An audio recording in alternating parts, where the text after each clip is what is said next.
It happened at 3:14 a.m. on a Tuesday. The city of Northwood, home to over 500,000 people, simply vanished. One moment, it was there, a familiar glow on the satellite feed.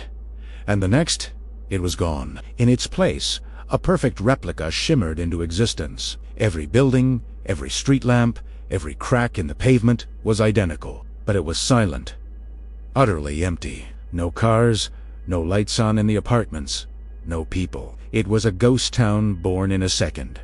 For 7 hours, the world watched in stunned silence. Global news networks looped the bizarre satellite footage.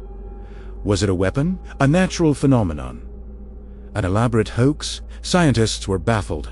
Governments were in emergency sessions, and the families of Northwood's residents waited in agonizing suspense. The replica city, which they started calling Substitute City, was a perfect, pristine photograph of a place that once held life. It was eerie, beautiful, and terrifying all at once. Then, at 10:23 a.m., the first sign of life appeared. A single figure materialized on the corner of Oak Street and Fifth Avenue, right in front of the old clock tower.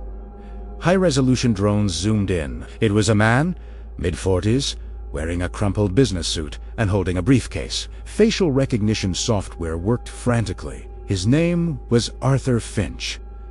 He was an accountant who lived 2 blocks away. But here's the impossible part.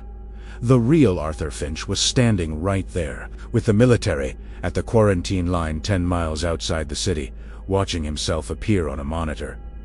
He was in 2 places at once. The Arthur on the screen looked confused. He checked his watch, looked up at the clock tower, and frowned. The streets were deserted. He started walking, his footsteps echoing in the silence. He tried his apartment door. It was locked. He tried his office. Locked. He called someone on his phone, but there was no signal.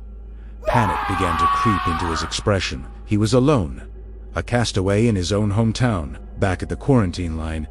The real Arthur Finch was hyperventilating. He was watching his double, his doppelganger, live out a nightmare. 20 minutes later, another person appeared. A young woman named Chloe, a barista. She materialized right behind the counter of the coffee shop she worked at, a pot of coffee in her hand. Like Arthur, she was utterly alone. Her double was with a group of survivors, crying and confused. One by one, they started returning, not all at once, but in a slow, steady trickle. A new person every 10 to 15 minutes. Each one a perfect copy of a Northwood resident who was safe and sound outside the city. Each one appearing exactly where they would have been at 3:14 a.m. The barista making late-night coffee. The student pulling an all-nighter. The security guard on his rounds. They were all there, trapped in a silent, empty copy of their world, living out the first few moments of a day that never happened for them. The world watched, horrified and fascinated. The copies, the echoes, as they were now called, began to notice each other. They gathered in small, bewildered groups in the city's central plaza. They were identical to their originals in every way, with the same memories up until the moment of the switch. They remembered going to sleep, working late, or driving home. Their last memory was of a normal life in a city full of people. Now they were trapped in a silent purgatory, an exact copy of their world with one crucial element missing everyone else. The question on everyone's mind was no longer just what had happened to Northwood. It was what would happen now. What happens when you meet yourself? And what would happen to the echoes?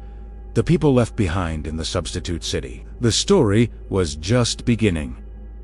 Thanks so much for watching. What do you think is happening in Substitute City? Let me know your theories down in the comments. If you enjoyed this story and want to find out what happens next, make sure to hit that subscribe button and turn on notifications. We have many more stories to tell. See you in the next one.